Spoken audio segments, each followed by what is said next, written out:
Quick story. We're testing out some earphones here. We have some guests, of course, who have better hearing than others, so they don't need them cranked all the way up. For instance, when Grant Lopes comes in, Grant always puts the headphones on, shakes his head, and turns them down. In other words, he did not listen to a lot of loud music when he was a kid.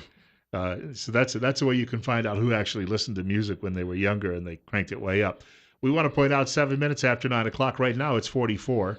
And you're listening to Top Story on News Radio 1310 KLIX, newsradio1310.com.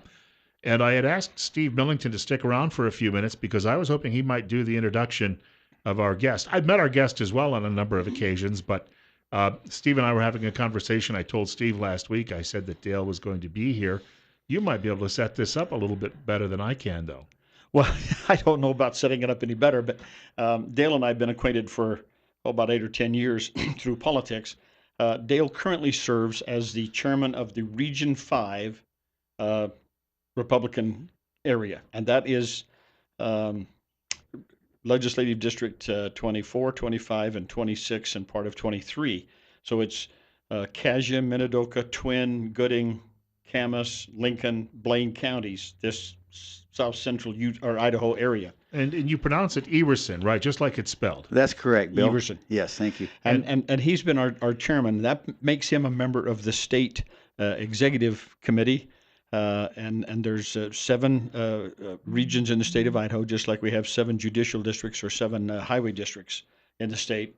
And so all of the members of the member counties have a vote and select a chairman. And Dale's been chairman for as long as I can remember. Yeah, I'm in my 11th year now. Okay. Wow.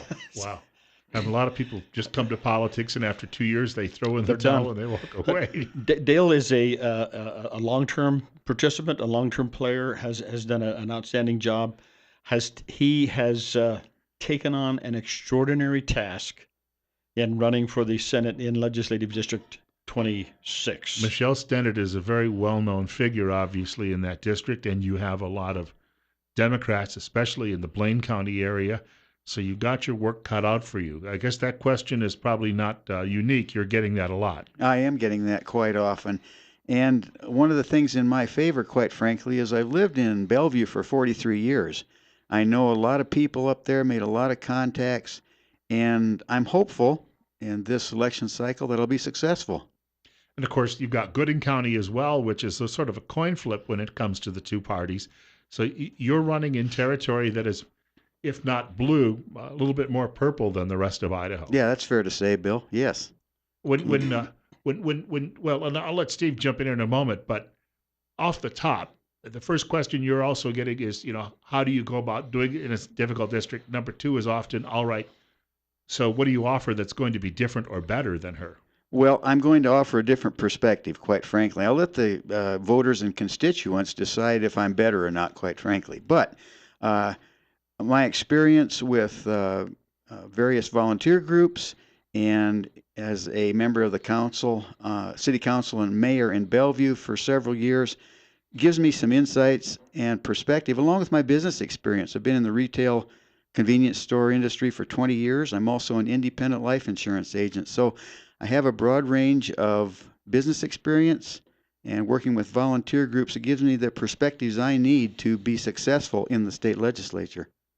And his exposure to statewide issues as a result of serving on the State Republican Executive Committee gives him introductions to a lot of basic problems that face the state. So he's not going into the legislature completely unprepared. He's got some background and some solid experience that gives him the opportunity to expand that and serve the Legislative District 26 very well. We just, when you mentioned convenience stores, we've seen the rise of a businessman in national politics this year. Right. We don't see it often.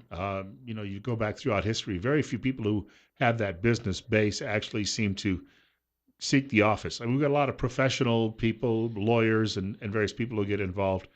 Do you think that you get a fresh perspective? Because I know a little bit about the small business world. My uncle and my dad were in it for a while, and my uncle most of his life. And sometimes it's a little tough at the margins. It's very tough at the margins. One of the things that being an entrepreneur and in small business allows you to do is put in 12 or 14 hours a day if you want to for the privilege of maybe being successful, maybe failing. But it gives you an incentive to always look for positives, always look for new opportunities to increase that profit margin and be successful. And then you can pay your employees more as you increase your revenue, and wages will go up and you can hire more people. So it's something you just need to stick with, for several years to be successful. Now, as a result of your business experience, do you think that adds to your problem-solving capabilities? Well, I certainly do. Every day when you wake up and you're a small business owner, you look at your list of challenges and your list of opportunities. You go down the line and say, okay, this is top priority today, and move on. But you have to make decisions. You can't procrastinate for days. You have to move forward. So after looking at all the inputs you can, whether in business or in politics, then you make a decision, live with it, and move on. Do you feel that we don't have enough of that business voice in legislative affairs at this point? No, I think there is quite a bit. Quite frankly, we have small business people, quite a few attorneys, and that's also often a private business. So I think it's quite common in the legislature in Idaho, especially. And in the case of going up against someone from the other popular legislator, we should point out too as well, but going up against someone who comes from the other power structure, the other philosophy, if you will, Hmm. uh, do you see any holes in her approach that obviously can't be corrected? I mean, you're doing this for an obvious reason. You don't think that she's the person. You think you're going to do a better job. Right. Well, I think I can make a difference being a member of the Senate Republican Majority Caucus. And when you're in the minority, it's difficult to move legislation or ideas or concepts forward. You don't get the hearing, so to speak, from the other side often that is necessary to move things forward. And also, when you mentioned being in the convenience store business, you at least have some experience. I know the word lobbyist gets a bad name because sometimes it does have a poor influence on government. But as a friend of mine who was a lobbyist once said, sometimes we actually bring good information forward. You probably would have some understanding of those small business lobbies that are coming through there, or at least be able to figure out what they're talking about.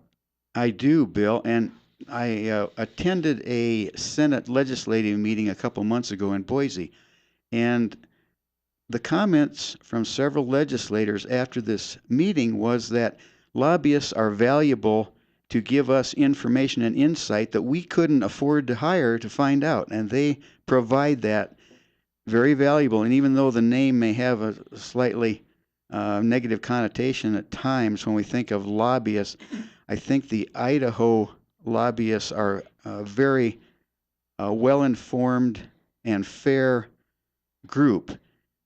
Some of the legislators also said if you have a lobbyist who doesn't play up front, they're not around long. Yeah, they get a bad reputation. Right. Yeah, And then if you can't trust them, that's probably the end of the road for them. So. and the people who've hired them don't want them there either if they get that Right. reputation. Right. We should point out that the size of the district. I mean, it's one of the things about being in a rural state is it's the needs of people in maybe Gooding County are certainly vastly different than what you'd see in Blaine County and Lincoln County. All of these places have such different characters. How do you address all of that? I mean, obviously, when you go speak at Rotaries and various other places, you're seeing that much more so than most people would. Right. Just as an example, yesterday I took a tour of a big dairy in Lincoln County to get that perspective. Last week we were in a Hispanic church in Wendell, and so we make the rounds. Don't pretend to know everything, but like to learn a lot. Willing to listen. That's the key to it. You travel, and what people have to say. There's always an opportunity to learn. You mentioned the church in Wendell.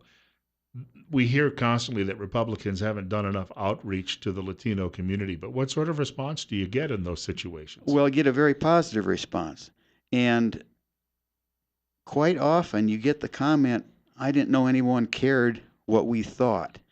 Now, I don't pretend to understand the culture completely, but I'm willing to build a bridge to find out what their needs are. I would assume that, when we really come down to it, most people have the same wants. They want a dry home and a warm home in the winter, and just to ensure that they have I think Steve brought this up in the last half hour, enough money to be able to afford those bills, and at least if nothing else, maybe put away for a rainy day. Sure. I mean, the needs of everyone, no matter what the culture or the ethnic origin, it's the same. You want security for your family. You want enough to put food on the table and set a few dollars aside for that rainy day that you mentioned. No, on the flip side of all of that, though, of course, we have a lot of people in talk radio, I hear it, who are concerned that a lot of those people aren't here legally. They didn't cross the T's and dot the I's, and I'm sure you're getting feedback on that. And do we need to have a tougher policy in that situation? Because just the nature, you go shopping anywhere in this state any longer, and you hear both languages almost as frequently as the other. Right.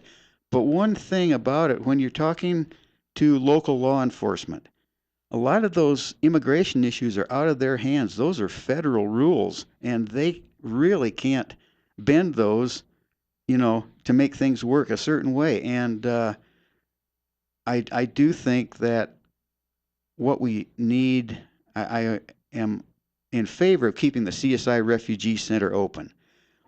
We do need some tougher vetting on people from certain parts Sure. of the Middle East. There's just no doubt in my mind.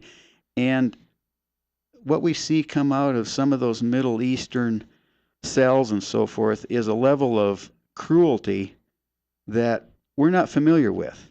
There's no reasoning to it. So we do need some tougher vetting, but I think that's in the forefront of the discussion now. It will happen. We got about a minute before the end of this break, and I know that you've got someone waiting for you, and you weren't going to be here an hour. You didn't plan on that, but could you do half an hour, maybe another 5 minutes after the break? Sure, I'll do that.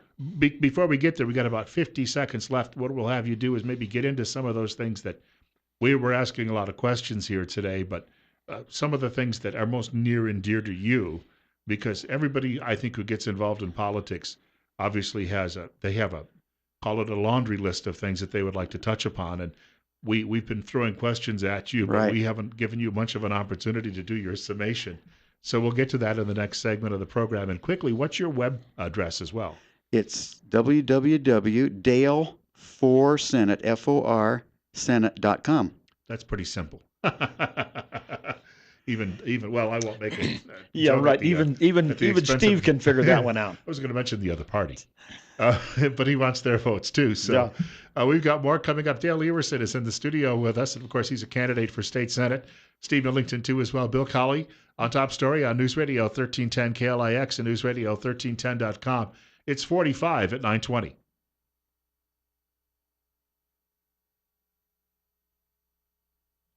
Just wanted to point out very quickly, we have about, I'll call it 9:23, 45. And joining me in studio, Dale Ewersen is a candidate for state senate here in Idaho, representing a vast and very diverse district, or he would be representing that, or will be. Maybe that's the way he would like me to put that. Steve Millington also in studio with us.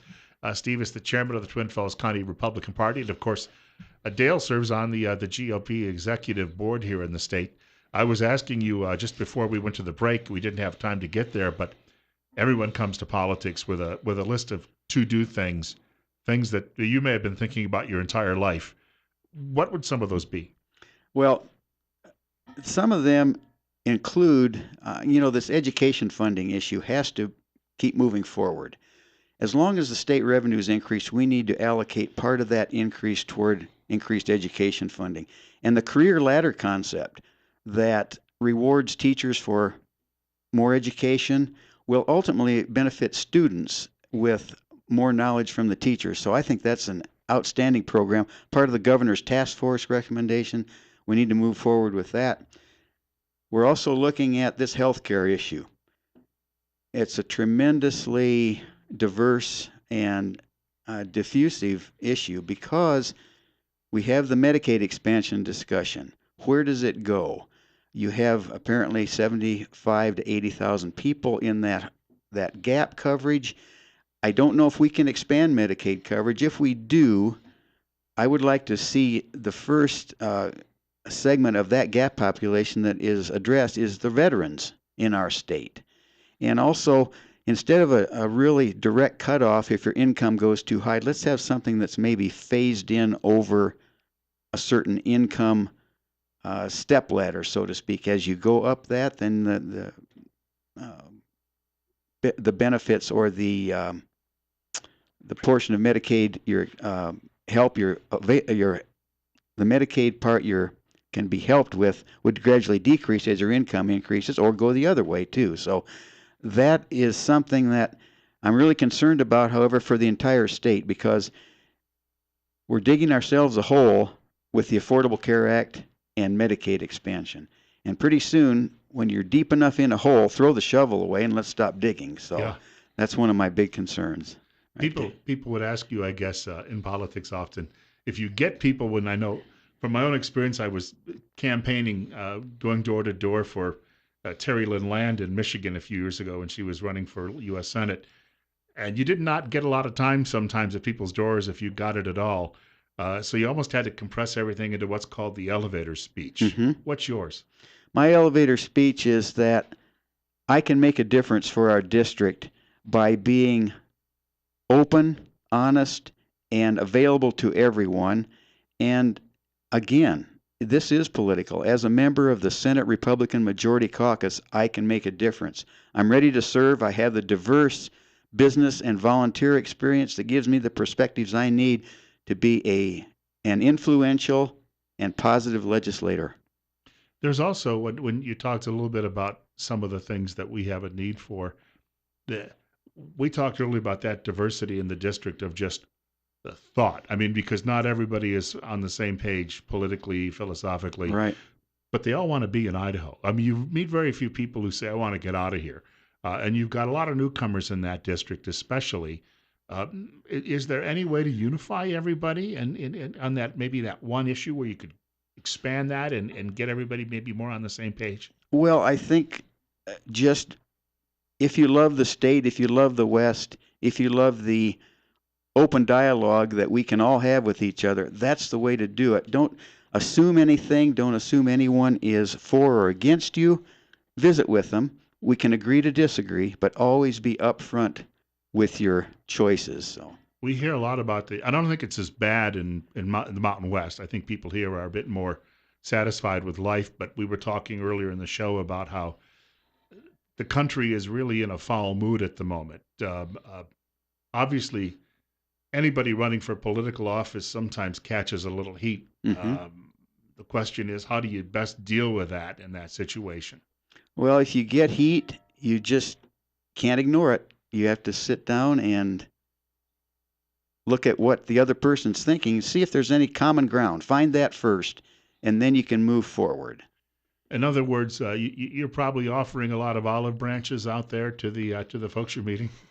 Well, I don't know if you call them olive branches. It's simply a matter of, what do you want from me? What are your needs right now? What are your concerns? Let me know. And also, here's another approach. You go into their turf, their territory, so to speak. You don't expect people to come to you. If you want to find out, go to them. And about 20 seconds to go here. I'm going to assume that even a lot of people in the other political party have a lot of the same concerns right now about the country that the Republicans have. You find that? Are you finding that? Oh, certainly. Right. But one thing I vowed to do in this campaign is have everything positive. You will not hear me saying anything negative about my opponent. It's all about what I can offer. Well, that's the thing when you're in one of these more rural districts. You got to see your opponent at the grocery store, right? So. Right, right. And so it becomes important for people to realize that you're not a negative candidate. You're a candidate to better represent and help the people of District 26. Quickly, Exactly. Again, the website. www.dale4Senate.com. We want to thank you for coming by today, and I know it's a little bit out of the way, but wish you well. I appreciate the opportunity, Bill. Thank you, and thank you, Steve. Thank you. It's good to see you again, Dale. Take bet. care. All Good right. luck. Thank you.